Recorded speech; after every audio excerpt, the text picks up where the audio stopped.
Hey everybody, and hello humans. This is Not Robots DC Comic Review Show, focusing only on future state and related comics for the duration of the event, which is not lasting much longer. This week we are covering Shazam number 2, Catwoman number 2, Nightwing number 2, Immortal Wonder Woman number 2, Superman Worlds at War number 2, and the next Batman number 4. My name is Josh, and as always, helping me bring this podcast to you are my co-host Jared. It's Leviosa, not Leviosa. And Reed.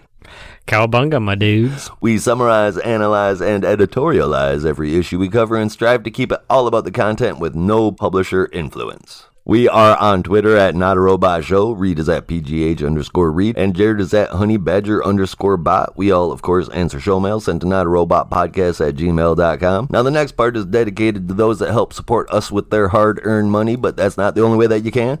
Make sure you like, subscribe, download, and share our episodes as much as possible, because that's the best way to get our word out. And now is that time we are going to say that thank you to the humans that help support the podcast. They subscribe to our Patreon with tiers starting at just $1 a month so that we can make sure we keep bringing you more and more content. This is the Not a Robot Anti-Beatbot Must Be a Human shout out and roll call, and that shout out goes to our humans Weird Science, Jim, Blue Mondays, Hollister, Torpedo Face, and Roch Crockett. A big salute to all of you and an even bigger thank you. So what are you waiting for? Sign up and show us you just might be a human after all and get a shout out on the Not a Robot Anti-Beatbot Must Be a Human roll call. Alright guys, anything new this week? Snow! Shitloads of snow. Everywhere but here. Yeah. Hey, keep Texas in your guys' thoughts and prayers. Yeah, they got a rough going on down there right now. We've had a lot of rain, but we haven't had this snow so much. We've had some frozen slush, but only at night. We got lucky. But their power grid's down. Yeah, it's crazy stuff. Rolling blackouts and shit. How's things going in your neck of the woods, Reed?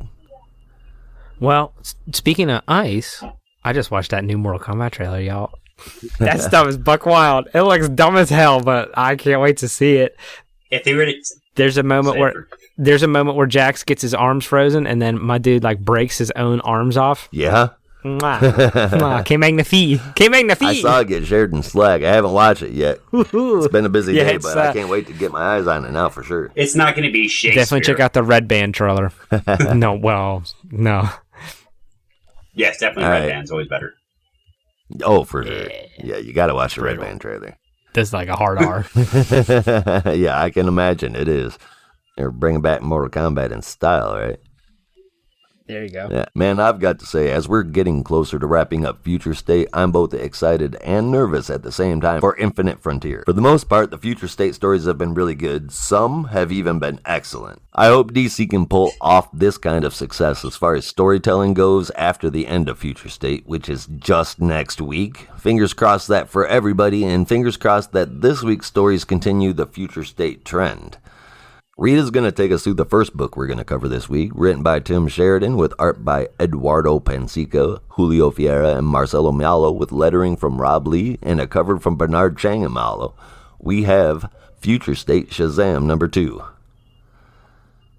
All right, so when last we left Shazam, he was under attack by his own team because they had sorted out all his nefarious deeds. So they wisely capture him and trap him in a room with 4 walls that could not be broken even by the strength of Hercules.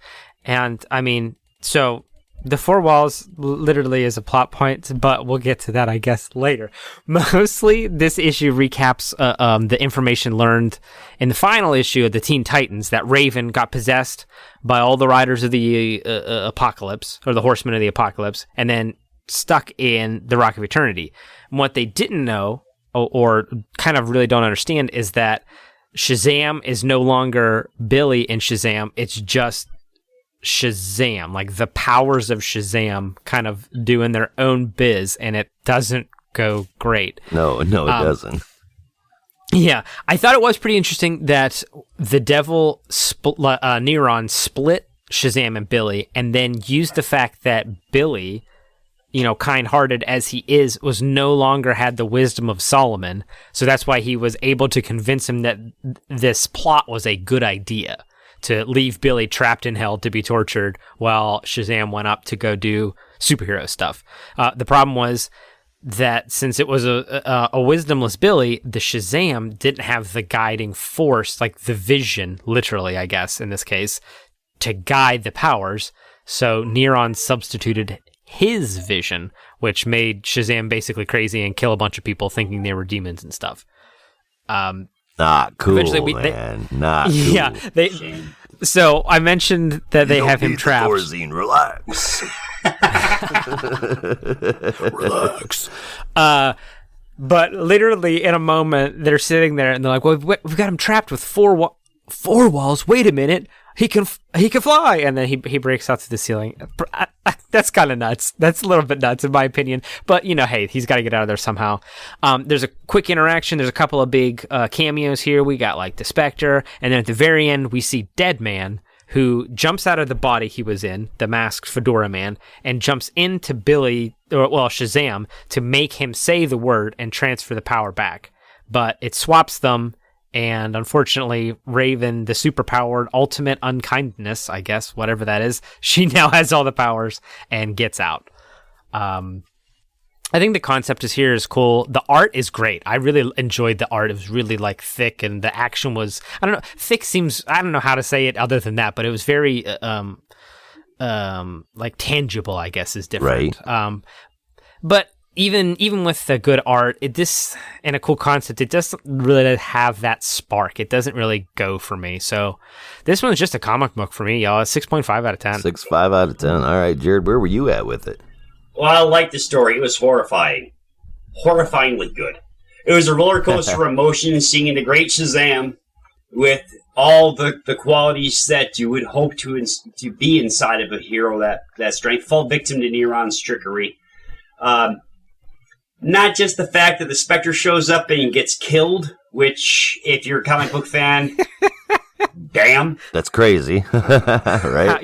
How? I have many questions. Oh, so many. And it messed me up inside. Yeah, I'll concede to the story, okay. Well, seeing Raven make Neron her bitch was a nice little twist. Seeing Raven having the powers of the Horseman, her own, now Shazam's power, FYOP like crazy. I am super looking forward to Black Adam to see how this ends up going. I want to read more. I need to read more. I'm giving this issue 7.5 Dead Men Hiding in the Question out of 10. There you go. Man, I like this one a whole lot more than I did the last issue. I mean, the last issue was real stale for me. I didn't really feel like I had a grasp of what was going on. This really changed that for me. It pulled me into the story a lot more, and like Jared said, that art is, oh my God, it's amazing. Seriously, one talented 3-person team. Right? That's a genuine clap. You can't hear it, but yeah, genuine clap. You can't hear it, but Jared's giving a golf clap right now. This story, like Jared mentioned, finishes in Future State Black Adam, so there is more story to tell, and having a cliffhanger would have dragged this score down for me. That is for sure, because without a conclusion, this would have just been a bunch of nonsense. But with a conclusion coming up, I hope it ends right. So far, I am a fan. Now I'm giving this one a 7.5 out of 10. Okay. Yeah. All right. I can see that. It just, it's just like so much cool potential, and like, come on, that whole other team didn't get used like even a little bit. Yeah. There was like they got 2 cool little poses. I'm like, man, right? It's Shazam. What can they actually do? Yes, I guess. I mean, good question. Can like yell at him? No, the question is great. Was it the Justice League animated series?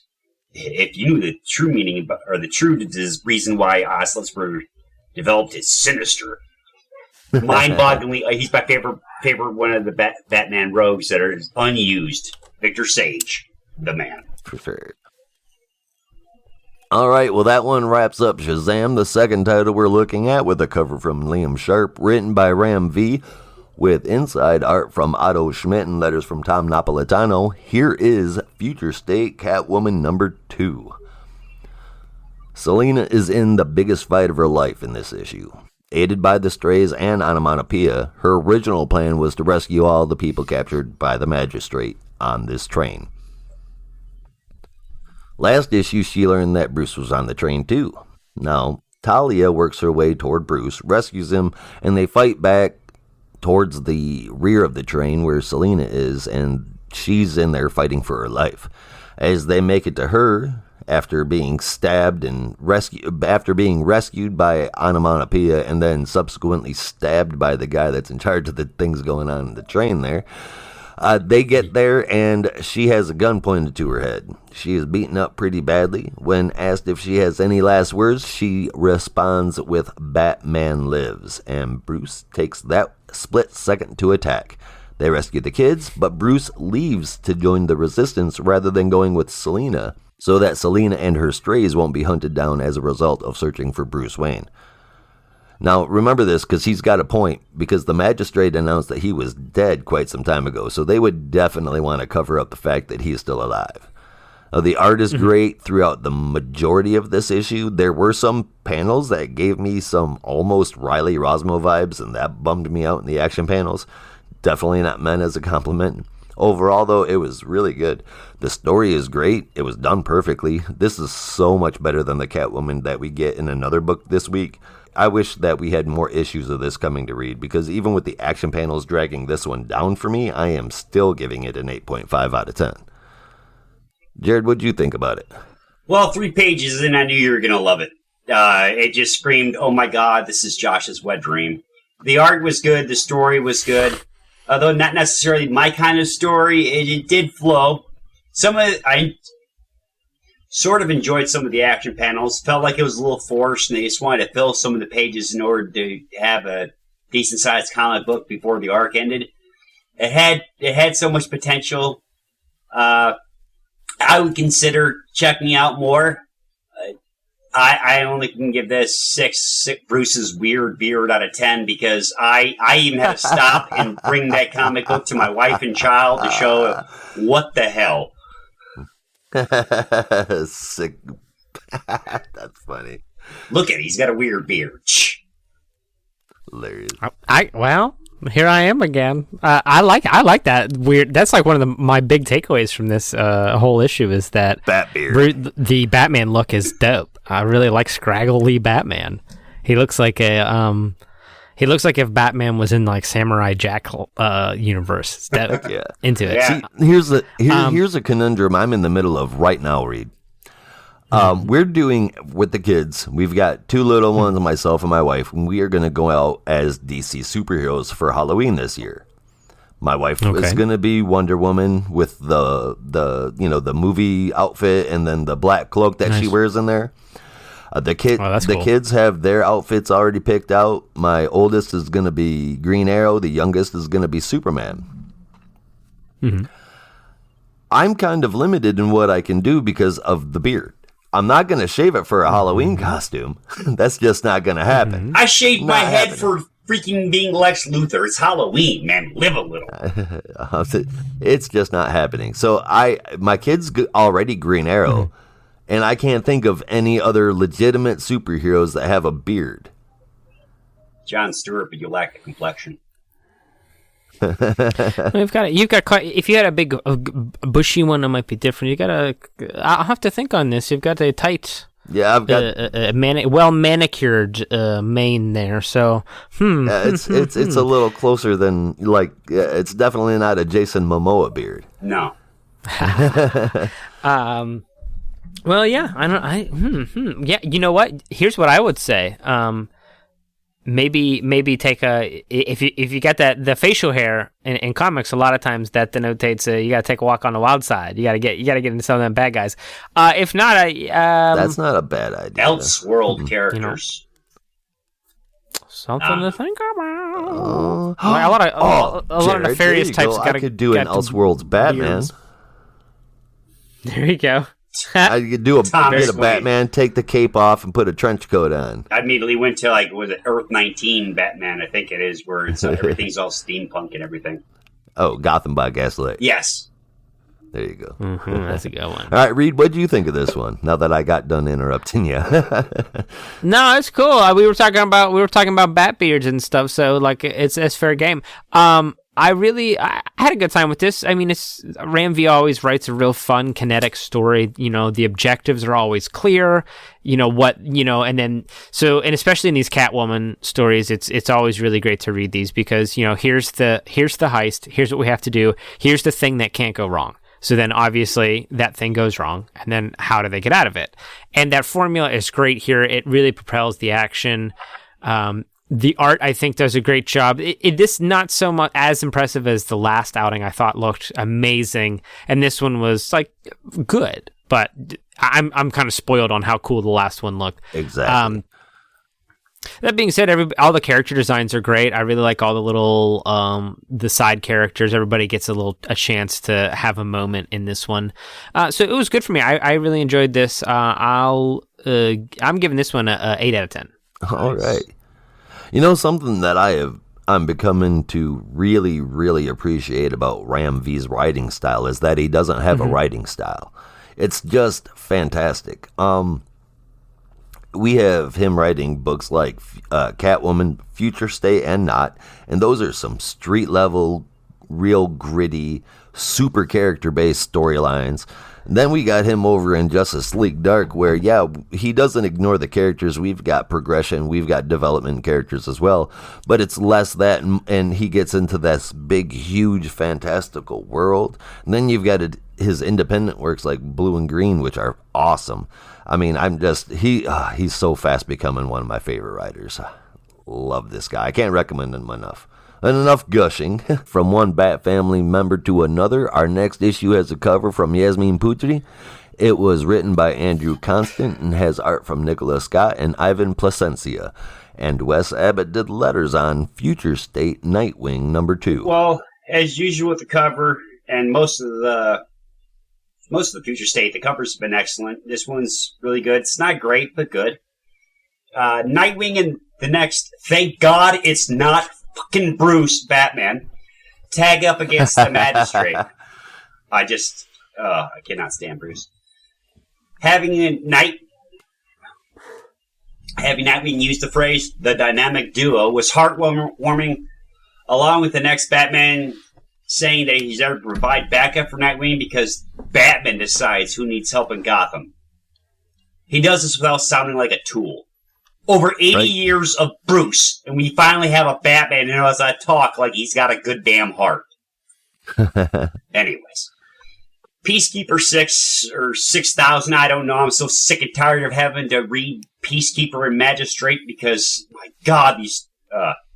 Anyways, Ask the Tanks are back online because Nightwing is a member of the Bat family. He's prepared for his contingency plans.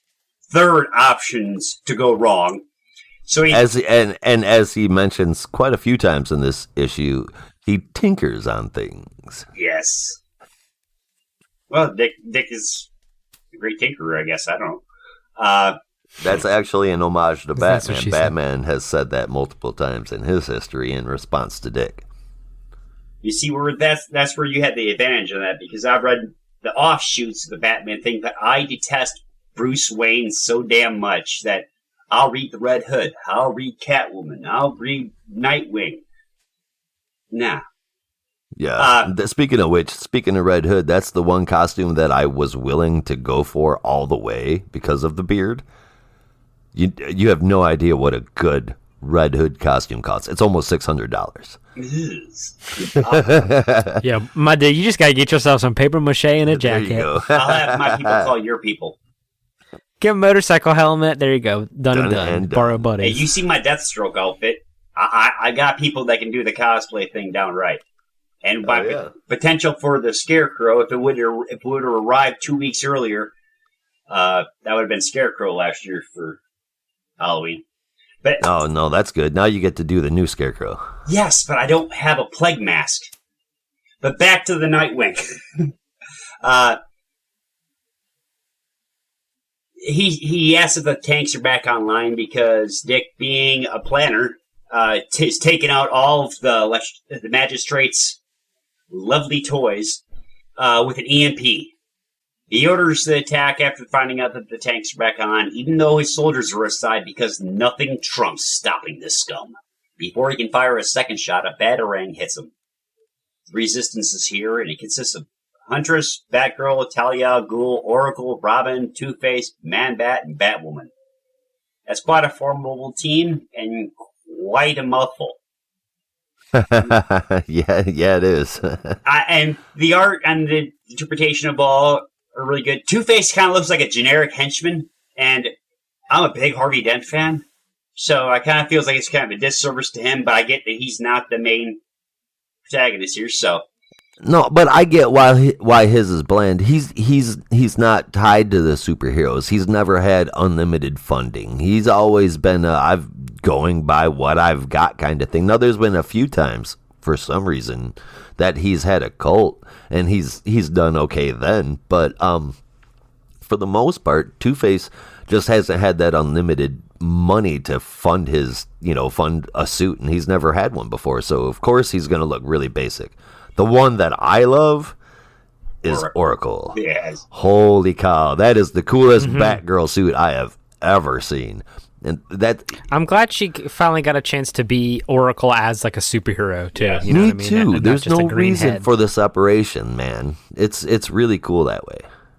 I think Two-Face or Harvey Dent could have saved a lot of money if he just would have chose one suit and then the next suit instead of destroying two suits to make one outfit. But hey. You got a point there. To point out, Talia, Oracle, and Batgirl all look amazing in their outfits. Everyone else is dressed normal, like they usually do. Batman called in the cavalry to Nightwing's dismay. He gets kind of pissy about it, but He gets kind of pissy about it, but Batman is the one who decides, hey, we need more help. I've got the plan. I'm liking the action panels, and the panel where Batman asks if he's in the club was hilarious and just added to the enjoyment of the issue. And then, out of nowhere, unrealistically, the Batmobile gets T-boned. I'm sorry, I've seen enough Batman movies to know that's bullshit. That's not the Batmobile, though. That's Nightwing's mobile, whatever it's going to be called. It is. The Dickmobile. The Dickmobile. Great. Dick wagon. Well, it looked like it was the Batmobile. Well, that explains that part. I enjoyed it. I love the fact that Dick was able to tinker with the nanoswarm cameras and was recording all the horrible things that the magistrate and his goons were doing. And that was a nice touch. That reminds me of, I believe it was last week's episode when you were saying you thought Bruce was just hallucinating the cameras. I was thinking that it's definitely a possibility. I mean, just some of the facial expressions that were given there. I look for clues, man. Dude, you made me reread it, and you had me convinced, and I think of this. Well, that was total bullshit. Josh was fucking with me, but well, it ends the story. Do that. Oh, of course not. That'd be something a robot would do. Be too smart. Ending the story on a win as the finally a good Batman, the next Batman, which just sounds once again like a mouthful, and Nightwing leaving the fight, helping each other walk off at the beginning of the dawn. Nice way to tie up the loose ends. Could have used a little more resistance in there, but it's not their story. It's Nightwing's. Would have read more of the story. Please keep this quality up in the storytelling, DC. It was very enjoyable to read. I'm going to give this, and I'm using this from the comic, 9 scums out of 10. Okay. This one was a lot of fun. I'm a little disappointed. If and only this, I just had different expectations of the comic. It was a great comic, lots of action. I think it flowed really well. The new characters, the dynamic, I think is really great. The resistance is awesome. Love to see some more of that. But my thing, I was a little bummed out. I was hoping we were going to kind of get a lot more like cat and mouse stuff inside Arkham. Obviously Dick built his defenses into the thing, but it mostly just amounts to like big shields on the outside. There's like a fight inside, but I thought we were kind of going to get some more, I don't know, like trap based stuff. I don't know. Like I said, that's my own weird expectations there. You were almost expecting them to raid the asylum and then it to go through like Home Alone style. Mm-hmm. That's what I was thinking. Exactly. Too. That's what I was thinking. That's kind of what I was hoping Captain for. McAllister a cowl. Well, I mean, look, Dick Grayson. That's a close second. They've got the same vibe, the same energy. He used to run around and fight men with Tommy guns in short shorts. So, like, my tunes. He's a young boy. Bruce is already drooling. Good point. I like the team up. I think the team up's great. I think overall this is great as well. I'm giving this one an 8 out of 10 as well. Man, there wasn't much that I didn't like about this issue, other than it's okay. So I'm kind of weird. I'm giving this a really high score. I'm giving this an 8.75 out of 10. But at the same time, the reason why I couldn't get any higher than that was because it had so much cool shit in it. It had the Resistance, all the members in that cool pose. It had the updated look for Cass and for Barbara Gordon. The relationship and the dialogue between Nightwing and Batman was fantastic. I dug the whole book, but overall, looking at it, ultimately, if it wasn't for those really cool moments of seeing these new things, it was kind of just average. I'm not changing my score, but that's why this thing didn't end up getting like a 9.5 out of me, because it was fantastic, but at the same time it could have been a lot more than just these not bright and shiny, but these fan favorite moments. It's checking off all of the boxes, but at the same time it lost the potential and personality set up in the first part wasn't really followed through. So I can understand that, because like this is, if you just flip through and look, you're like, wow, this is really cool. And then, like you said, when you kind of dig down, there's not a whole lot more to it than the surface. Here's a cool moment. Here's a cool moment. Here's a cool moment. Yeah. I mean, having that's Nightwing be the one to choose whether or not Batman's included in the group, I'm sorry, that was a great homage to that. To everything that's happened. Dude, I'm breaking this down, and I'm doing it honestly, but with all the cool shit that was in there, I'm not ignoring that. I'm giving this an 8.75 out of 10, damn near 9 out of 10. But still, if it wasn't for that and all these big names and giving me all these fan service things, this would have probably got like a 6 or less, maybe a 5 even. But I mean, without all the bells and whistles. The bells and whistles definitely bumped it up, and I'm a big fan. I wish I got more. I wish there was a Resistance issue. Yeah, hell yeah. I mean, and why are we only getting these little tastes of them now here in this in like kind of the penultimate week, when we're not gonna get anything more out of it? They're starting their show live in the future. So when DC comes back to their Infinite Frontier, is that what it's called? Yes. Well, this cliffhanger, Two-Face is going to live, because you've seen the possibility of him living in the future. Right. It's just acknowledging that they still alive. So who didn't we see, and what happened to them between now and then? Yeah, I don't know. I feel like this issue and one coming up later are kind of like apologies to Barbara Gordon. Almost, like, in a way. Hey, we know that. Like, we know we've been doing your character like real dirty and not giving you anything fun to do for like a solid decade. Yes, exactly. Yeah. We know that everyone loves you and all that. Like, and they're like send-ups, but they're these. It's kind of spoiled because they're these future state send-offs, and it feels like these are well, we did that, so but we don't actually have to do that now. So I hope they earn this. Is kind of my thought on future state. Me too. And I've got some thoughts on that too, Ben. The one of the biggest problems that I have with Future State is the Gotham titles that I love so much. Mm-hmm. It's oversaturation. It's literally like hearing the same song every 3 hours. All it is magistrate, magistrate, magistrate, magistrate, magistrate. Now, a book about Bruce Yep. A book about Catwoman. Sure. A book about the next Batman. Absolutely. Then there should be a book about the Outsiders and the Resistance. There should not be all these different books about those two things spread out over a million titles, Crisis style. Yeah, exactly. That's the same feel I felt. They're teasing us. Yeah. They're just like, here's some breadcrumbs. Be satisfied with this. We know this is what you really want. Such a feeling you know it to be true.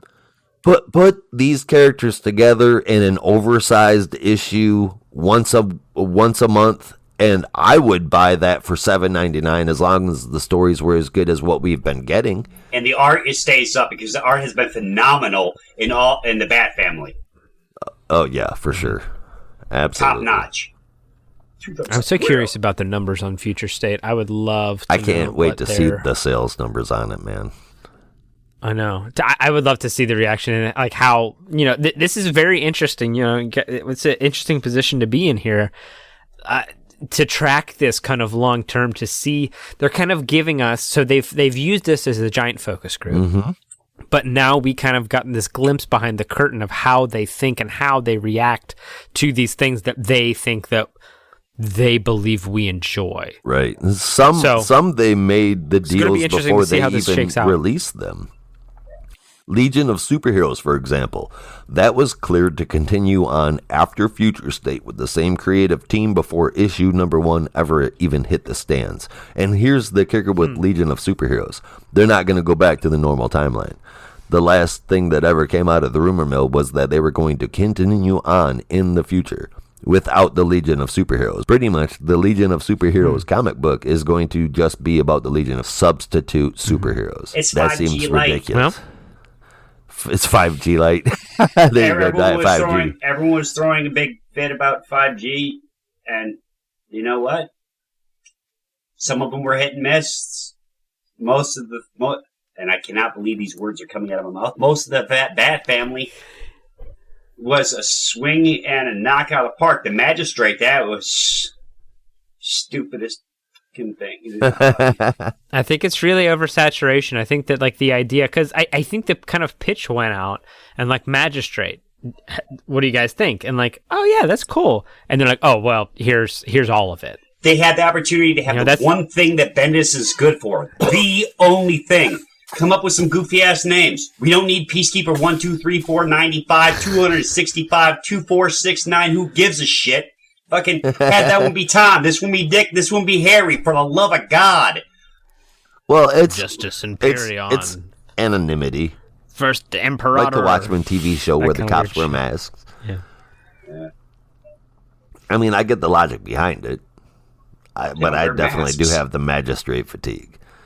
I don't think we would have. If they would have collected everybody, if they would have put the Teen Titans and Nightwing and Harley Quinn and even Catwoman, if they would have put all of them into the same book, I don't think we would have been quite as burned out as we were. Yes. Or at least give us a different timeline. Right, yeah, or at least a different timeline. Not everything in the same timeline. Maybe post-Magistrate shit, that would be fantastic. Hell yeah. Give me some stuff with like Spoiler and like those and like Guardian, but they're like old, right? Like, give me some wild future shit. That would be cool, See, for some reason, years and years. I see Spoiler turning into like Sarah Connor from Terminator. My wife said the same exact thing. Exactly. She says from the TV show, not from the movies. Right. Oh, they're pretty much the same character, but... All right, guys. Like we've been doing, we're going to take a break before we look at the books with multiple titles inside. This week, that's part 2 of Immortal Wonder Woman and Superman Worlds of War, and the next Batman number 4. We will see you back right after this. And we are back. Hope that wasn't too horrible. Thanks for sticking with Not a Robot. Now let's find out what happens with our heroes, shall we?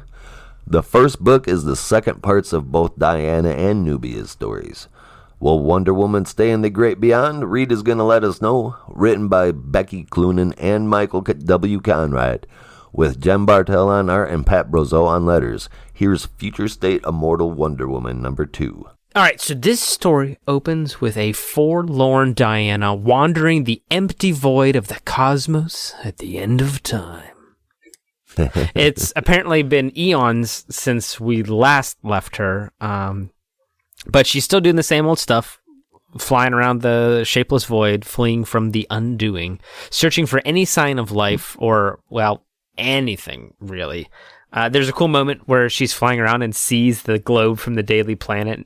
I like that the comic comments on itself, and she's like, "Why am I seeing this? This doesn't make any sense." And it's like, "Oh, there's tentacles everywhere! Oh, run!" So that was fun. Yeah. I did enjoy that. That it was like, "This is kind of weird that I'm seeing this. Am I tripping?" Oh no, okay. Have I finally gone space mad? Yeah, exactly. But we see the kind of final events in the last days of Earth in a kind of like a flashback mid-end cosmos thing, where last we saw Darkseid had come to Earth to kind of just have one big fight before it was all over, and Superman absolutely obliges him by punching him into the sun and then punching them so... He blew up the sun. He punched so hard he blew up the sun. Screwed it up. You're not gonna survive. Yeah, I did a little too much. A little bit of overcorrection there. But he, I guess Darkseid got his wish, and Clark also. They went down with the ship there, but not before Diana could grab Clark's cape, and it was pretty cool. I like seeing her wandering with all of the tokens of her former friends. She's got the Green Lantern ring. She's got Clark's cool, cape, man. and the Batman's utility belt. It's just a lot of fun. But then she eventually finds the Spectre, the spirit of vengeance, and then kind of basically is like, all right, you can die now, and makes him submit to the lasso, and then he dissolved, which was pretty fucking dope. I really enjoyed seeing him just come apart and just become dissolved, basically. But then stuff kind of gets a little metaphysical, and she's attacked by the unkindness, and then decides, okay, I have the power, I guess, to reboot the universe. And then there you go. She starts all the shit all over. Yeah, again. that's the feeling I got too, was that this was the beginning of Infinite Frontier. Mm-hmm. Yep. That seems about right. It seems odd that they didn't throw like a title bar or at least a caption or anything in there, but I think that's what it's supposed to represent. Or have that it's a frontier that's infinite, some kind of play on words. Right.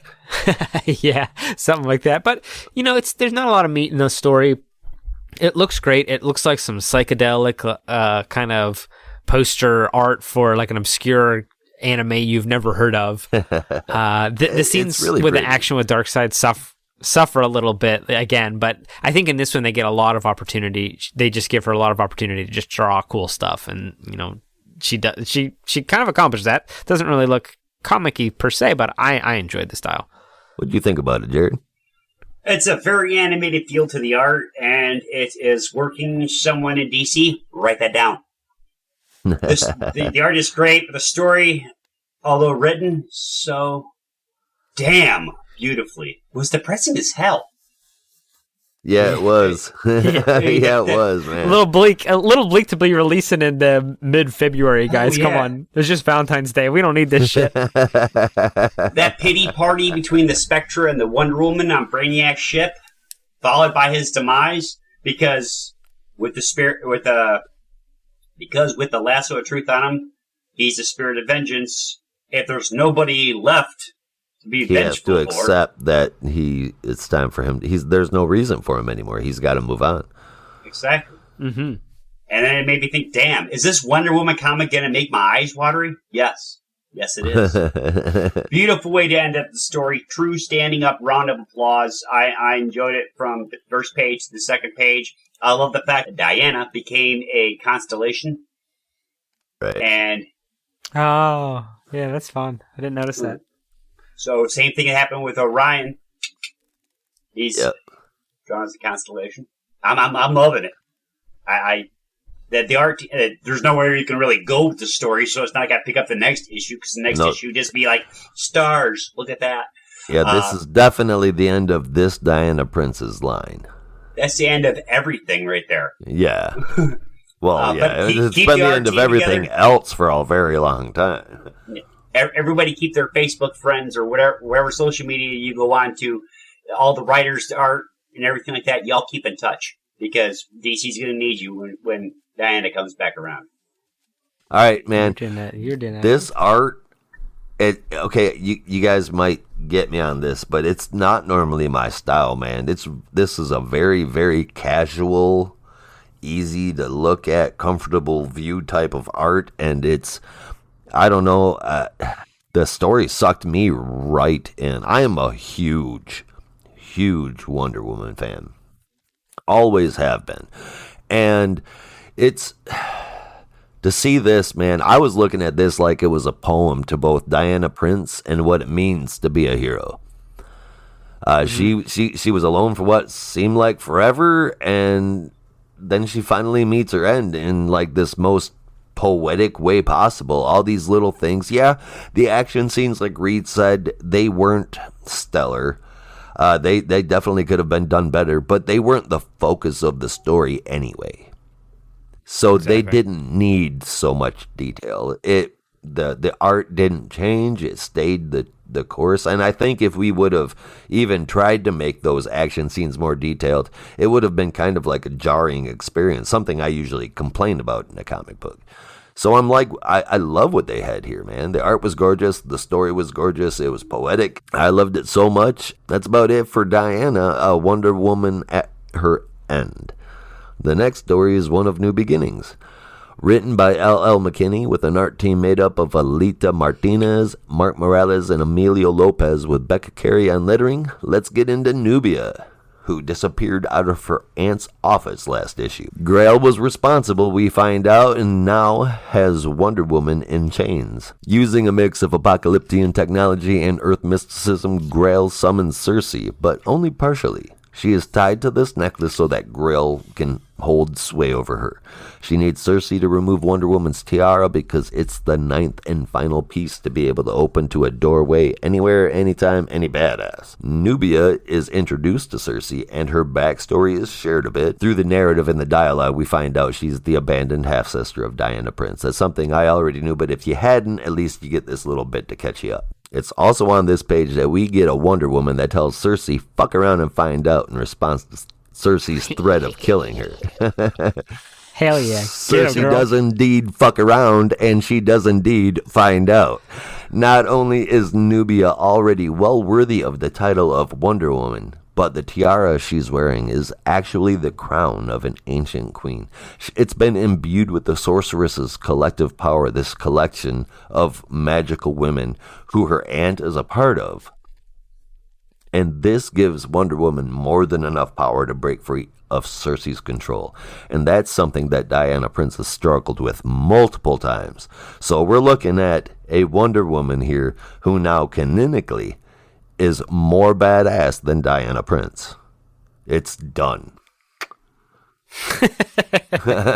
Signed, sealed, delivered, baby. There you go. Delivered. The power boost does its job, and Nubia saves herself and the day, though Grail does slip away in the commotion. The end of this book says only the beginning, and I think that might be my favorite part. I want more of this Wonder Woman. All three are fine with me, plus the extended family of Artemis and more. Why not give us a Wonder Woman Justice League style book? Call it the Amazons, Amazons. They're all Amazonian, right? They're just different tribes of Amazons. Mm-hmm. So, yeah, call it the Amazon League or something. I don't care what you call it, just write it for me. It would be good for at least one story arc, right? JLA, Justice League of Amazons. There you go. Perfect. Write that down. They don't even have to get a new copyright. Like all of the future state Wonder Woman titles, this one was amazing in both art and story, and I am so glad that it got picked up. This whole book is getting a 9.25 out of 10 from me. Jared, what did you give it? I absolutely fucking love Nubia. She's a powerhouse that has an iron will. She broke out of Circe's control. I repeat this for emphasis for anybody that actually reads Wonder Woman comic books. She broke out of fucking Circe's control. Fucking wow, man. Circe. Yeah, for comparison, in a recent Justice League Dark book, Wonder Woman needed the help of Dr. Fate and a whole slew of other magic users just to break free for a little bit of time. Just a sliver. And Nubia badass. Fucking wild, man. Cersei's been a threat since 1949. Hell, people, she triggered a war of the gods. Right? Which was celebrating Wonder Woman's 50th anniversary back in 1991. Yep. Nubia is everything I want out of a Wonder Woman. My Wonder Woman. Powerful, wise, playful. Well, almost everything. After watching the movies, the only part that's missing is her wanting to come home to me, but that's something my wife has to deal with, not you guys. Once again, I don't want this comic to return. I need it to. This is it definitely is. Nubia will definitely be in our purview again. This is what a Wonder Woman comic, no, any freaking comic is supposed to be when they want to grow up. A definite read for anybody who has working set of eyes. This is almost 100% flawless from start to finish. I give this 9.75. Oh my God, 9.75. Wait, 9.75. Fuck around and find out out of 10. Yeah, that was a hell of a moment, I will say. This Nubia is great. I think the new Pantheon is great. Aunt Nancy. We got Ocean, the goddess of love and sweet waters. Everything about this, that second story was really exactly what I want out of a Wonder Woman story. And I mean, it's what we're getting out of this Nubia storyline, and it's also what we're getting out of, the new Wonder Woman. And I think they're both great, and I can't wait to get more of those two. At this book overall, all three. I thought the second, just for the record, and I know Reed's a fan too. I mean, all three of them are just fantastic. Yeah, that's what I couldn't remember what her title was, but that's her and Nubia, great. I love all of that. But yeah, the first story was great. I liked the art, but for me, it didn't speak to me as emotionally as you guys. So I'm gonna rate this one more at a conservative 7.25. The second story I think was great, and on its own, I think it would definitely be in the 8s. But with them combined, it kind of pulled it down for me. Understandable. All right, we were out in space, then we went back to Earth, and now we're going out in space. This time, not just floating around, but to a distant planet. One that seems to be able to come back as easily to life as some of our superheroes do when they die. We're going to go to Warworld and find out what's going on. There are 4 different stories happening here: Superman, Mr. Miracle, Black Racer, and Midnighter. First up, written by Philip Kennedy Johnson with art and cover by Mikkel Janin and covers by Jordi Belair with Dave Sharp on letters, Jared is reviewing The Many Deaths of Superman for us from Future State Superman Worlds at War number 2. Well, starting with the dialogue boxes, and you know how I love them, or loathe them as it were. This time it actually works. It does. The art is phenomenal. Good thing because you have to go through a lot of them, showing the parallels between Kal-El and a man that Clark wrote about in a newspaper. Love the art. Love how they show Superman's integrity, stating that he's not leaving Warworld until he's able to free all the slaves that are under Mongol's control. The fact they show Mongol the little tip of the hat for the many deaths of him killing him coming back, and no matter what, Superman's got, as I said before, an iron will. He is truth, justice, and the Earth way. Right.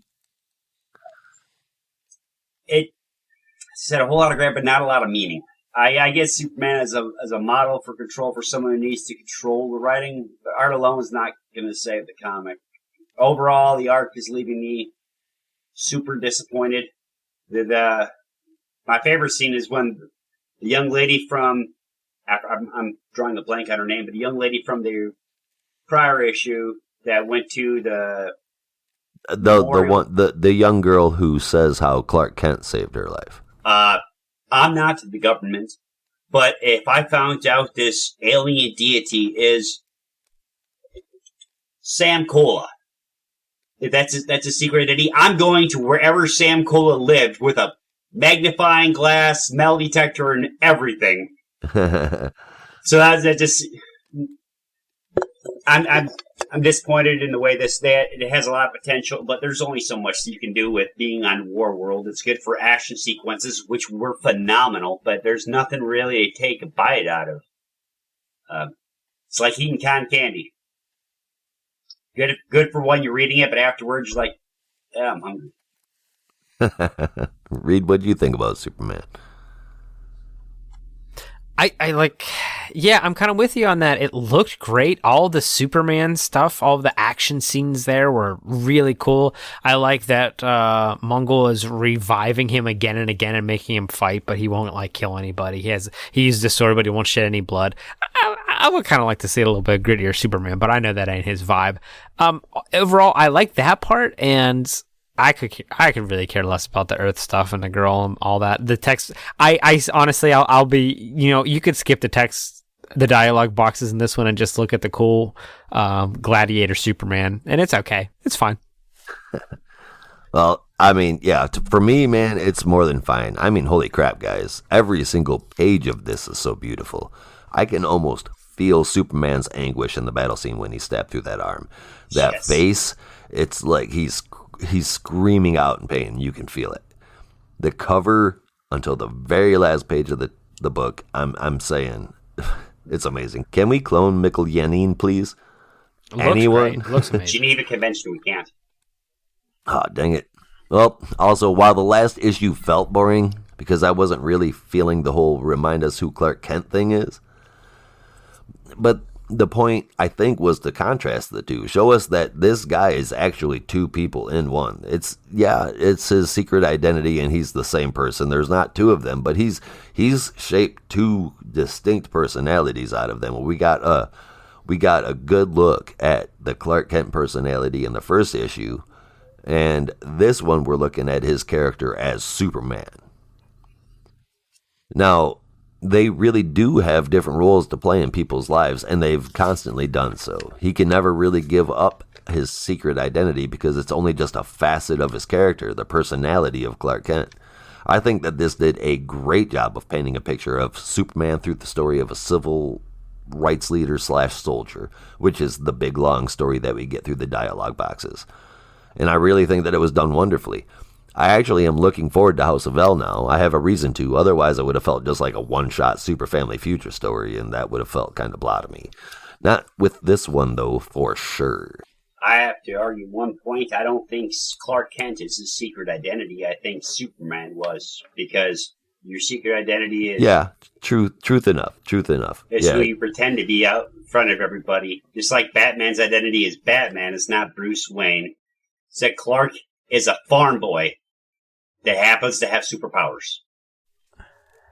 I honestly kind of see it. I think it's reversed with, Superman, because I think that the fact that he is Clark Kent is what makes him so humble and kind of what keeps him grounded, knowing that deep down he's Clark Kent. Whereas Batman, I don't consider Batman the alter ego. Batman is the ego, and Bruce Wayne is the alter ego. I don't think much from the life of Bruce Wayne informs Batman. Batman informs Bruce Wayne, and I think that's opposite in a Superman, because his goodness and that's kind of the beauty, I think, of Superman, is that, like you said, he is just this down-home farm boy, and who has been given, this good-hearted farm boy who has been given ultimate power.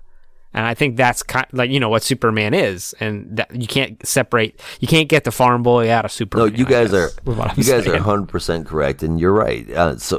Clark Kent isn't his secret identity. His secret identity is Superman. I get what you're saying, and like I said, you are 100% right, because you can't argue. He's the exact opposite of Batman. He's the exact opposite of Batman as far as that goes. So yeah, you guys are on the right track with that one. Now, speaking... Yeah, because Batman's like, oh, no, I'm a fucking badass. And Superman's like, oh, I'm just a guy. No, I'm a fucking badass for sure. Do you see this cape? Fuck off. I'm out. That Clark Kent is a humble farm boy. And to paraphrase the world's greatest humanitarian, Lex Luthor, he is a god amongst men. He can do virtually anything. Right. I wouldn't be able to stay humble with that. Yeah, good thing he's a dweeb, man. That's all I gotta say. That's what I'm saying. It's a good thing he's a nice guy. And there's plenty of contrast between him and Batman for sure. And speaking of contrast, it's quite a different kind of presentation we get in the next story. Written by Brandon Easton with art by Valentine Delandro and Marisa Louise and Dave Sharp on letters. It's the fourth story featuring Mr. Miracle. There's been a little confusion among the podcast hosts here, and as it turns out, there's actually been two-part stories featuring Mr. Miracle. Metropolis Menagerie, and also Time and Effect. So now if we consider that, then the timelines make a little bit more sense. This is the conclusion of the latter. Consider this, that we're podcast hosts about comic books, and we fucked that up. So, like, good luck, general public. Right. Exactly. So this, it just wasn't done quite to our taste. But, on that note, I do feel as though we finally have a Mr. Miracle issue that feels like Mr. Miracle, at least a little bit.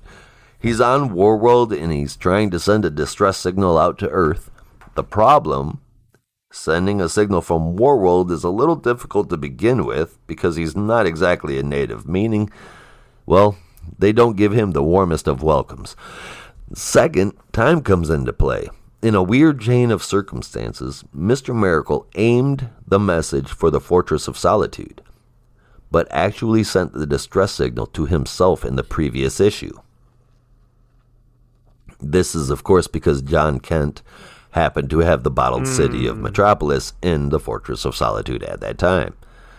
Now, John Kent got the message, but he sees it as a threat and sends more Kryptonian robots to Warworld to contain the origin of the signal if the perceived threat level exceeds 0.5%. And I think Warworld definitely does that. Unfortunately, we're left with a cliffhanger with no conclusion in sight at all. That's a bummer for me because this is the issue where I'm finally, out of 4 stories featuring Mr. Miracle, I'm like, oh my God, give me more, and we're not getting any more. So that bummed me up.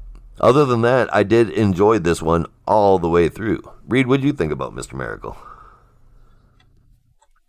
I really like Mr. Miracle. I wasn't aware of like the whole mother box of it all before Future State got started.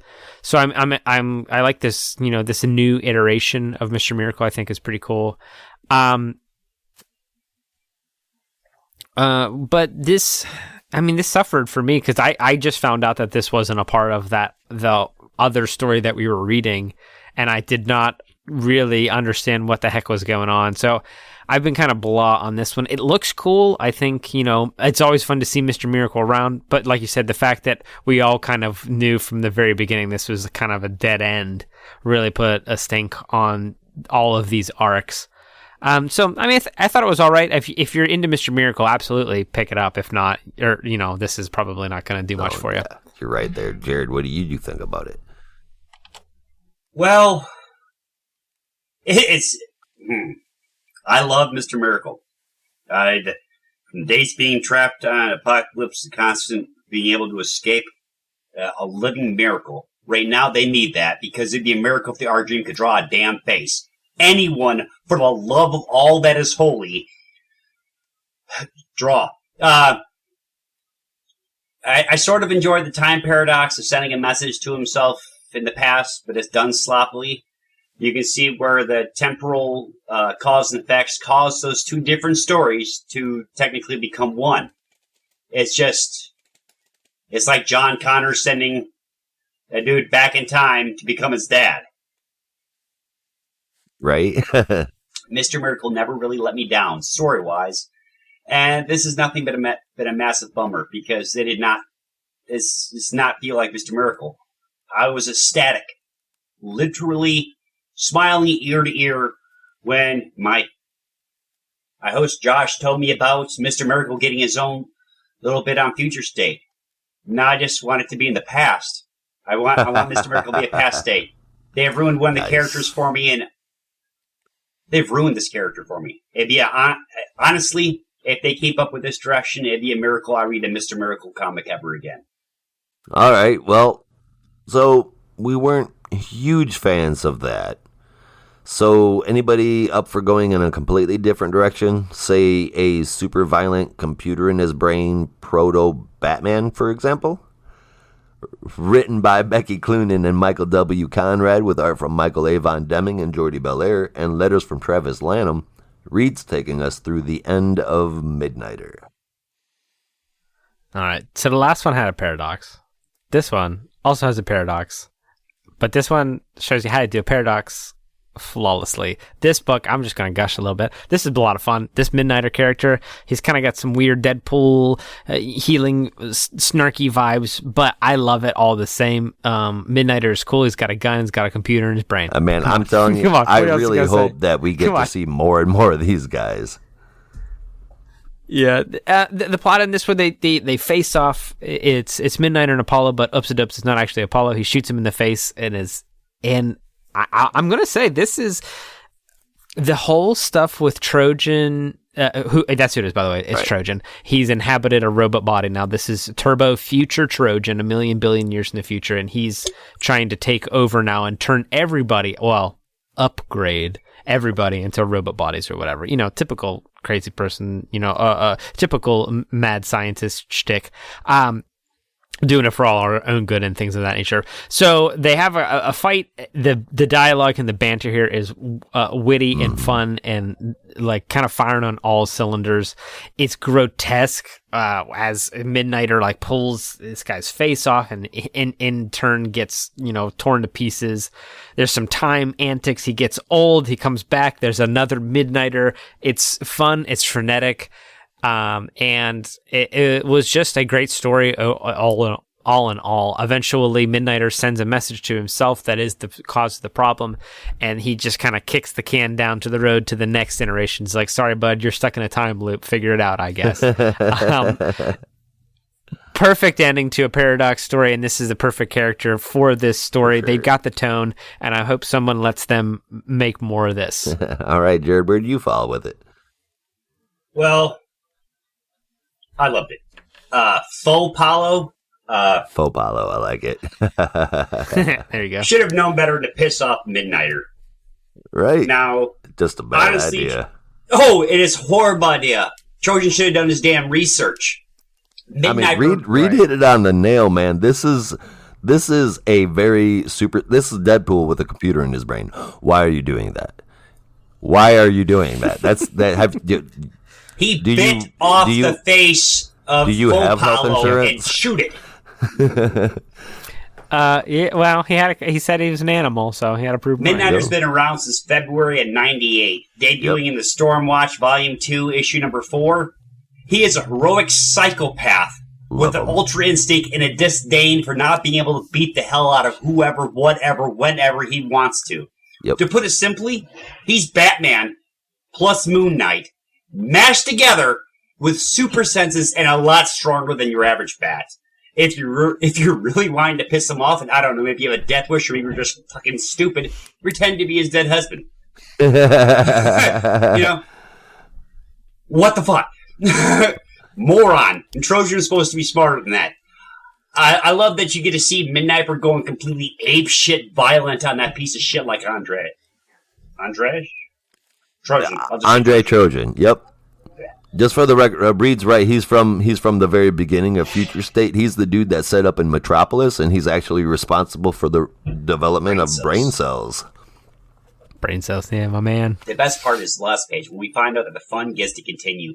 Great choice by DC. Not all Future State comics are gems, but this one, take that shit to Jared's because that shit is a gem. Right. Man, I love it. I want more. Me too. Can only be Jared. Ever since they came out in that first appearance in Stormwatch, man, I have always loved Midnighter and Apollo. Their dynamic has always been amazing. They were.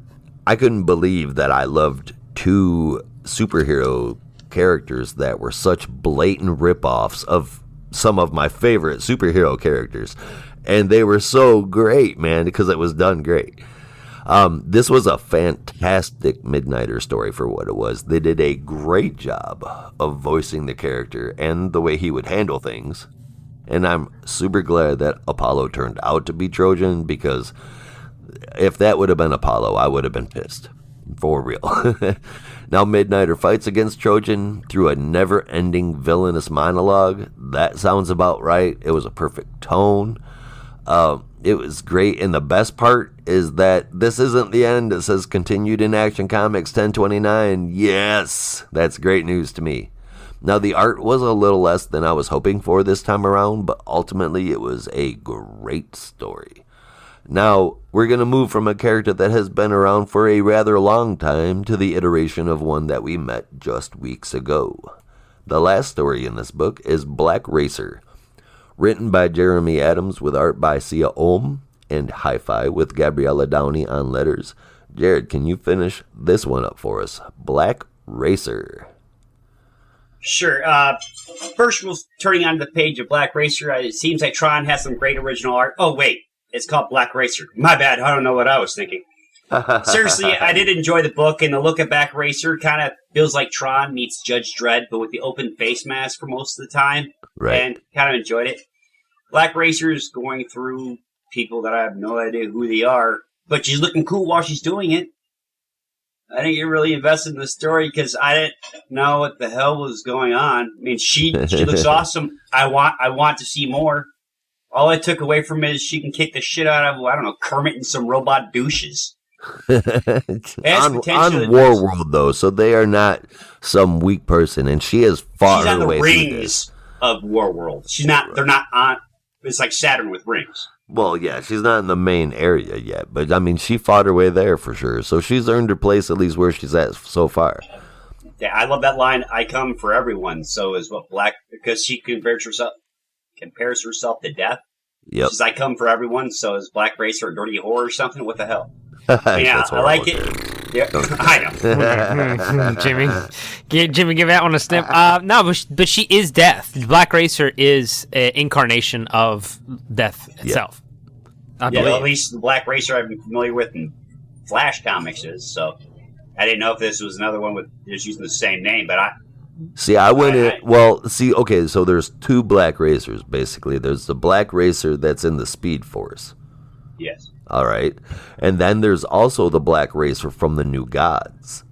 And now she says she finds this suit, so I'm assuming she's got the suit from the New Gods. Jack Kirby's New Gods Black Racer. That's where I'm assuming she got this suit from.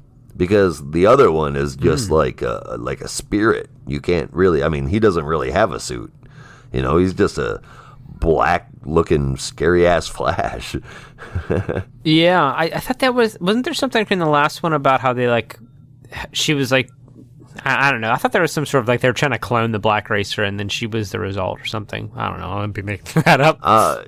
Hit me up, yeah. DC. I got some plot lines for you, I guess. I mean, that'd be a hell of a storyline. I don't remember that, but that doesn't mean much, really. Yeah, maybe I'm thinking of someone else with the Black Racer. I might be thinking of Deceased. Possibly. I don't know. All right, what'd you guys give this issue as a whole? I like this kind of like Jared said. I mean, I was like, there's some pretty cool shapes and colors going on here, but I really couldn't care less about the Black Racer part. It just really went right over my head. They should have put this one in the middle or something and kept Midnighter for the end, because after Midnighter, I just couldn't care anymore. I was like, well, that was great. I'm done. Right. The art in this book is total. The art in this book as a whole is amazing. It's totally different styles, but they're all done to perfection. I thought I really liked the Midnighter style. I really liked the World stuff with Superman.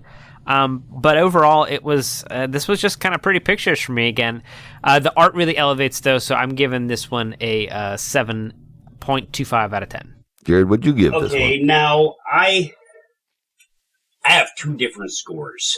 Okay, if they didn't have Mr. Miracle, I'd give it a 7.75. With Mr. Miracle in there, it drags it down to a 6.25. And I'm using this line out of Midnighter. I'm like a cockroach out of 10. Well, I kind of had really average scores for everything. I wasn't a big fan of Midnighter's art. I wasn't a huge fan of the excessive dialogue boxes that we got. They worked for the story, but I mean, still, it was so much. So that knocked down those two otherwise really super high scoring ones. And then the other ones were just kind of meh for me. I did enjoy Black Racer. I really dig that character now. The last one, I felt like it was just like this flat out introduction that was already in the middle of a story. So this one just kind of is the next episode in that. And like Jared mentioned, we still don't know where all of this came from other than through the dialogue boxes that we got sort of trying to catch us up to where we're supposed to be. I think this would have been better served in a longer series with more of that backstory told, fleshed out. Now there is a question mark after the end on the last page, so maybe we've not seen the last of her. That would be okay. I'd like to read more because the character seems pretty cool. I'm digging her. All in all, though, all in all, I'm giving this one a 7.5 out of 10.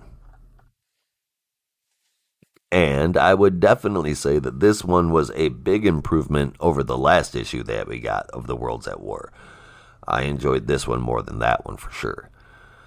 And I've enjoyed every issue of the next book so far. With a cover from Ladrone, the next Batman has 3 stories in it this week. The next Batman, Batgirls, and Gotham City Sirens. The first story is The Next Batman Part 4, written by John Ridley with art by Laura Braga, Nick Darrington, and Arif Brianto with letters from Clayton Cowles.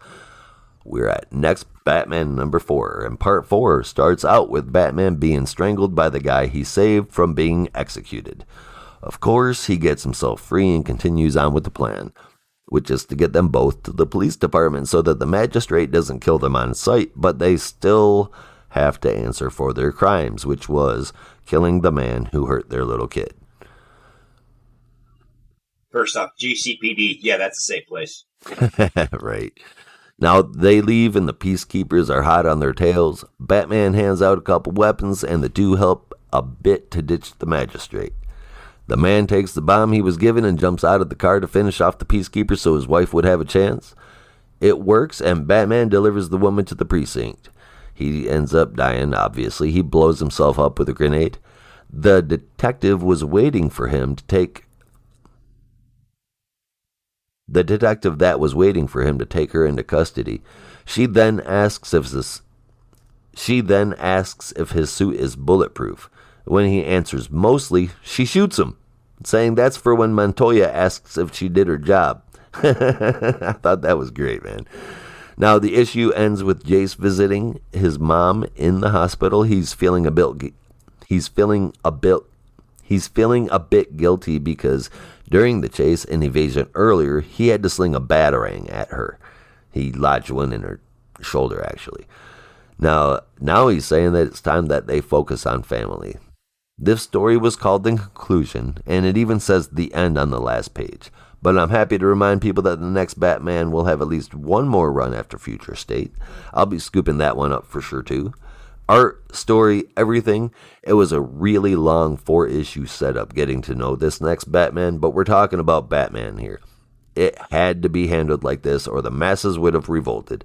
I think it was done just right, and I enjoyed the hell out of it, and the art throughout the whole thing was absolutely awesome and made the story even better. I loved it. What did you think? I absolutely love the art in the issue. The story is compelling and helps you become eager to turn the page, so it flows beautifully. I know I'm not alone, at least on this show, of being so over the magistrate storyline.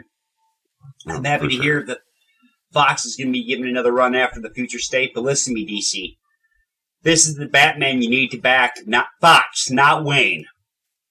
It's done excellent. I can't believe I'm saying this. I'm looking forward to a Batman, but it's the next Batman, an actual hero instead of that jackass Bruce.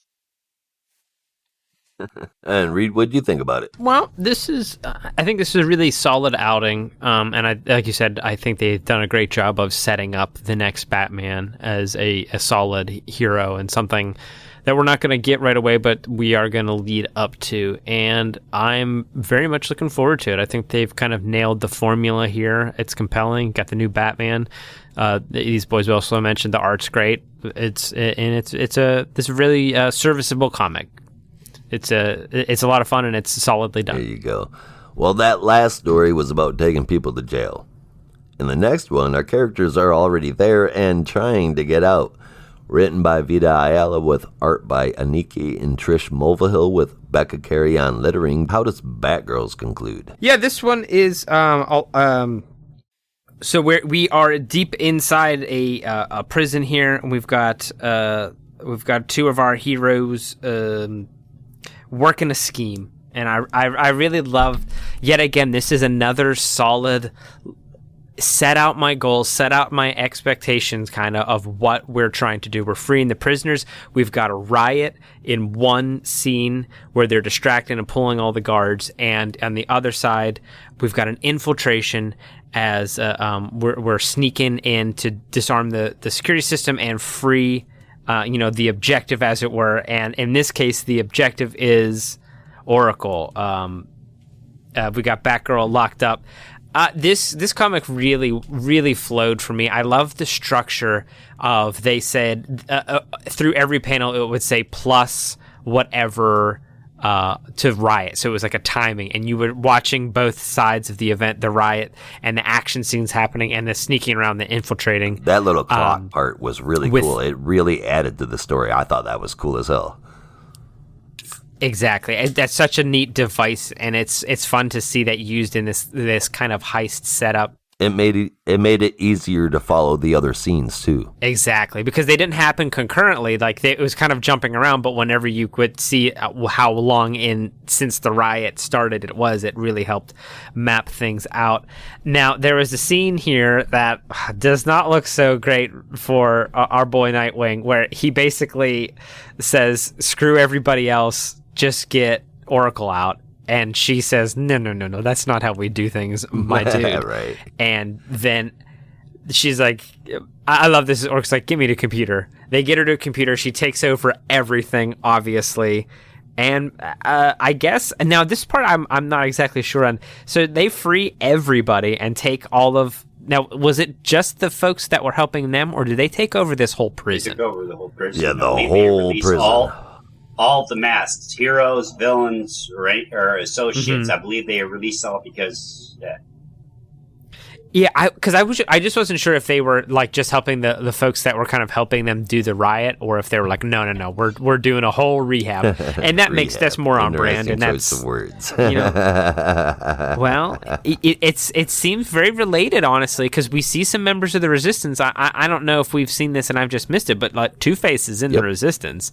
Is this Arkham Knight Two-Face? Is this a different Two-Face? That I'm not so sure of, but I'm looking forward to finding out. That's for sure. This is a great little story. Jared, what do you think about Batgirls? Well, watch out for another attack from the dialogue boxes. It'd be nice to read about them. Bright duck. The sharp corners hurt. It was nice to read about the members of the Resistance. I'm enjoying the dynamic of the team up. Okay, so let me get this. Batgirl's helping Batgirl. That Batgirl's seriously, what the fuck, DC? I like that. That was fun. They were all calling each other Batgirl. Like Batgirl to Batgirl. We've got another Batgirl. We know who they are. The dialogue boxes identify it, and we can tell by the characters and stuff. Yes, but if they can add a number to the end of the Peacekeeper bullshit, this is Batgirl. She deserves to be. There deserves to be one Batgirl. That's a title she earned. Hey, you can have different superhero names. In all fairness, it may have been before you started, but there was an issue, and I can't remember what comic it was. Somebody let me know, please. Twitter, holler at me, or email. I don't care. But where Cass and Steph were out patrolling as both Batgirls, and they called her Batgirl Prime, and she did not like that at all. Yeah, I think that was at the very start of this. But still, if a number, something, I get if you don't want to use Prime or whatever, take Kid Bentis out and have him come up with original fucking name. Even if it's weird as shit, at least it could be able to differentiate between Cass.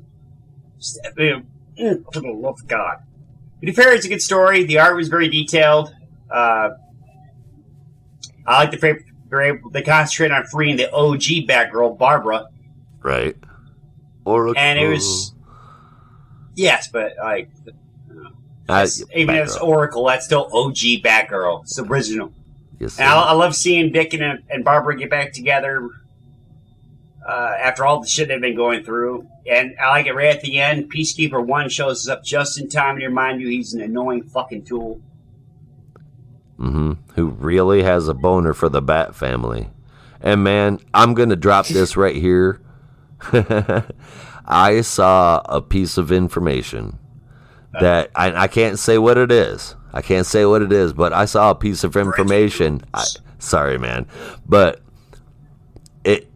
dude, if my I got to see a page, and if my suspicions are right, dude, this is gonna be the magistrate thing will completely change, and it will blow everybody's minds. It's gonna be fantastic. All right. Sounds intriguing. Ultimately, for this one, though, guys, this was a story about some of the members of the Resistance getting together. The Batgirls all Batgirled and rescued Batgirl and wouldn't leave Batgirl behind. And then all 3 Batgirls are free and part of the Resistance. Story summed up. I mean, there is an interesting story in here. There really is. It's just buried in the shortness of it. I appreciated the story for what it was. I really believe that if there were enough pages to flesh out this whole Resistance thing into one oversized book, like I said before, instead of being broken to all of these different titles, this would make an amazing story. As it is, it's just a bit too much to keep track of, and magistrate fatigue it's got me very happy that it ends next week. I don't mean that negatively for this story, just the overall everywhereness of the magistrate right now. Moving from one team of females to another, we're at the last story of this week's episode, written by Paula Sevenbergen, with art from Emanuela Lupacino, Wade Von Grabadger, and John Calise, with Becca Carey on lettering. What happens in Gotham City Sirens, Jared? Well, despondency is the only term that comes to mind when trying to describe this story. Despondency. Maybe lose hope in whoever thought this story was a good idea. Insert the writer's name. You deserve to be arrested for the visual assault that your pages have been forced upon my eyes. Well, the art is drawn well technically enough that would be my fault. How to find on the internet. What's that? I said technically that would be my fault. You wrote it? No, but I'm the one that had you review it. Yeah, I would have read it anyways, just because it's part of the stuff we were doing. The art's drawn well enough for someone who doesn't know how to find free porn on the internet, because it just seems like it was used for a teenager to take off to the bathroom or something like that. I started the comic when I finished reading it and audibly said, "What the literal fuck is this?" at least a dozen times while flipping the pages. DC, this is not a comic. At best, it's a parody porn, and it's not even a good one. the android sex slave? Come on. Yeah. No. I think that's about it, right? Reed, what did you think? Yeah, I mean, there's not much story to speak of here. It's just like a kind of interconnected bunch of scenes. Like, this yet again looked like something they had a list of like checkpoints so that you gotta like check boxes you gotta cross off. Like, okay, we've got to do this. Like, I thought the surgery scene was pretty cool, but then they like ruined it and they're like, well, let's get in the hot tub now. Like, what are we doing? What are we doing here? There's a vine dog named Rover. The first half of this, I felt a little bit more. I was like, okay, well, maybe there's something to this. They're like liberating a like you said, a sex bot. But then they kind of just, I don't know. It's like, yeah, it's tropey and formulaic, and I don't think it's a whole lot of anything. Also, why are we recreating the Halle Berry Catwoman? Is this like a goof? Are they trying to like? Can I get the weirdest thing in a mini series or something? I don't know, man. I'm so incredibly disappointed by this story. We get a tiny bit of action here, in it, and it's only to wrap the story up. Other than that, it serves zero purpose. It's not drawn well. It's not good. You don't get to see much. Otherwise, I feel like this is the biggest piece of fluff since Sam Humphrey's run on Harley Quinn. But this one's worse. All right, so you two tell me if I'm being too harsh here, and I mean after that, because that one I am definitely not taking back. But as far as I'm concerned, this should have never made it to the publisher. This is easily the biggest letdown of Future State, hands down across the board. This is absolutely horrible. Neither of the characters sound or act right, Catwoman or Poison Ivy. The entire story feels like a reason to draw Catwoman and Poison Ivy in revealing clothing and in a hot tub. A freaking hot tub. Are we still in the damn 90s here? Are they going to start making those stupid swimsuit issues again? I mean, God, I hope. Sure, it was veiled behind a thin plot of rescuing an android sex slave that has the brain of a child. And by the way, what the fuck was that? Come on, guys. Jesus. Guys. Yeah, I mean, the sex bot was a hard sell already, and then come on. Also, like you said that this is not the voice of these characters. Poison Ivy at one point in this comic says, "Copy that." Right. Poison Ivy says, "Copy that." I don't. What? I don't What? understand a single panel of this comic. Not this story or the first one that led up to it. I mean, it's not above my head. I get what's happening on the pages. I just don't know why the fuck somebody put it there. I can't figure this out. It did nothing for me in either part of the story. I'm seriously let down. I'm a huge Catwoman fan, and Poison Ivy is one of my favorites as well. They did these two characters a humongous disservice here. The art is good, but it's not as good as we've seen from Lou Pacino in all of her other titles. I just don't see the point of this at all except to portray them this way. And I feel like this is the kind of comic that I thought we moved away from a long fucking time Forget ago. the publisher. This needs to go to Pornhub. That's the only place that this would be. All right. Well, all together, guys, and I hate to do this to a Batman book. Jared, you know that as well as anybody, and Reed, he knows I've kind of favored him. I thought Next Batman was fantastic. I thought Batgirls was really good, but Gotham City Sirens is so low. Okay, literally, I rated Next Batman a 9. I rated Batgirls, I started out with a 7.5, and then I liked it the second time even more that I read it, so I pumped that up to an 8. But Gotham City Sirens scored a 3 for me. Man, altogether, I'm giving this one, and I can only do it because of that horrible last story. I'm giving this one a 7 out of 10. What did you guys think? I'm right there with you. It would have been easily a 7.75 if Gotham City Sirens would have stayed on the bathroom floor in the napkin that the idea came out of. But with that, I'm going to have to give it a 6. 6, what the hell kind of sex bot are you thinking of? Or 6, once a Batgirl, always a girl, whatever. And I need that nebulizer thing from Men in Black, erase Gotham City Sirens from my mind. For sure. 6 out of 10, then? Yes. All right, Reed, where are you at?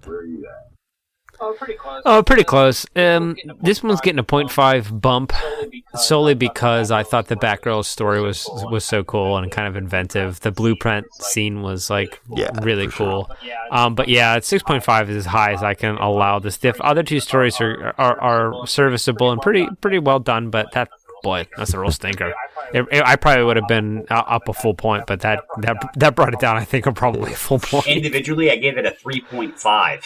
Right. It's a stinker, for sure. All right. No spoilers or anything, guys. But first, it's time to pick the top 3 books of the week and your favorite panel/moment of the week. Who wants to go first this time? I had a question. The no spoiler, was that a nod to the Batman books? Completely coincidental, but it worked out. Over here, Josh. Right? Well, number 3, it's got to be the Midnighter. By itself, it was excellent. I always enjoy reading Midnighter. I don't read it for the art. The art was good. It was not great, but it was good. that it was. I enjoy the character. It's a guilty pleasure to see a version of Batman that is actually, realistic. Number 2, I have at Future State Nightwing number 2. It was what I needed in a Nightwing story. Nightwing stepping up and taking the helm and even welcoming the next Batman under his wings. Number 1 is the Immortal Wonder Woman. And it's because of a fucking Nubia, man. If they would have split this into 2 different stories, it would have knocked Midnighter off the thing, because individually I gave the Diane part 2 a 9.5 and the Nubia story a 9.75. Great collective by everybody. It was phenomenal. It was a real page turner. This right here is what I would recommend to people who haven't read a comic book to try to get them in to DC. There you go. And my favorite moment is when the next Batman asks Nightwing if he's part of the club, and Nightwing responds, "Well, it's not a no." I love that. And my true favorite moment, like Reed said, is already been claimed. Yeah, we kind of. I think all 3 of us may have had the same favorite moment, and probably the same stinker too. But we'll get around to that. My taking number 3 is going to be Nightwing number 2. As average of a story as it was, there were just so many things that were in there for me that I gobbled it up. I mean, I read Nightwing number 2 3 times. I never do that. I never do that. I do it twice. I read every issue 2 times, and that's all I ever do. I read Nightwing 3 times just so I could go through and see Barbara again. But, and all the other fan service things that they did. So that got number 3 for me. Number 2 is Catwoman number 2. That is as great as a Catwoman as you can get. It's amazing. Number 1, I'm going to have to go with Immortal Wonder Woman. 9.25. I don't often give scores that high. This was amazing. I can't recommend it enough. I love Nubia. I love what happened with Diana. And, of course, as you can imagine, my favorite moment is definitely when Nubia says, "Fuck around and find out." I am such a fan of this one. Oh man, just having a Wonder Woman that'll say something, anything even relatively close to that, it just, I don't know why, but it doesn't just tickle me, man. It kind of warms my heart. Survive for sure. For sure. All right, well now we've been raving, and now it's time to rant a little bit. It's time for the biggest stinker. Oh, that's nasty. All right, who made your stink list today, Reed? It's gotta be Shazam. Oh, there's so much potential, and it looked so cool, and like everything about it is so cool, and they could not make me care even one little bit. Like that, yeah, that's how you know you're messing Gotham up. City Sirens is. Yeah, that's what I'm saying. Like, there was so much stuff that I actively was excited, am excited about, and I just didn't. I couldn't care less. So that's his stink. Jared, what's your stink? Well, for my biggest stinker, I have a 2 wipe special. First one being Gotham Sirens, utter garbage, and the other one being Mr. Miracle, utter garbage. The only benefit the garbage has is it can be recycled. These have no use other than as used as toilet paper. Oh no, I wasn't so hard on Mr. Miracle, but for sure Gotham City Sirens was just garbage for me. It ruined an otherwise great issue. There was just nothing in there for me at all. So that is definitely my biggest stinker. And that's the show. Come back next week for the end of Future State. Well, at least for most of the titles. Other titles are going to be living on, and there's not many that I'll complain about as long as they stay with this level of storytelling. Next week, we're going to be covering Future State Dark Detective number 4 and the second issues of Batman Superman, Suicide Squad, Superman vs. Imperious Lex, Aquaman and the Legion of Superheroes, as well as the one-shots for Superman House of L and the bookend of Future State, Generations Forged #1. We've got quite a few issues, but it is the end of this event. Hopefully, the conclusions and the wrap-ups will be just as good as the way that we got there. We will see you there. As always, you amazing humans out there, thank you so very much for listening. You are the reason why we do this. Make sure to visit campsite.bio/notarobot. Tell your friends all about it. That's the easiest way to find us on every platform that you can listen to. And visit patreon.com/notarobotpodcasts if you'd like to put a bit of money in the pocket so we could turn around and put it back into the podcast. That's where you're going to get all of our exclusive content. Kids Corner, Real Talk, movies, TV, so much more. Keep your ears open for the upcoming Not a Robot comic movie review show. We're going to be running all the way from 1989's Batman through Iron Man, the beginning of the MCU. Can't wait to share that all with you. Visit notarobotpodcast.com, and that will take you everywhere you need to go for everything Not a Robot. And with that, there's only one way that we say goodbye around here. Until next time. Be good to each other. And don't be a robot.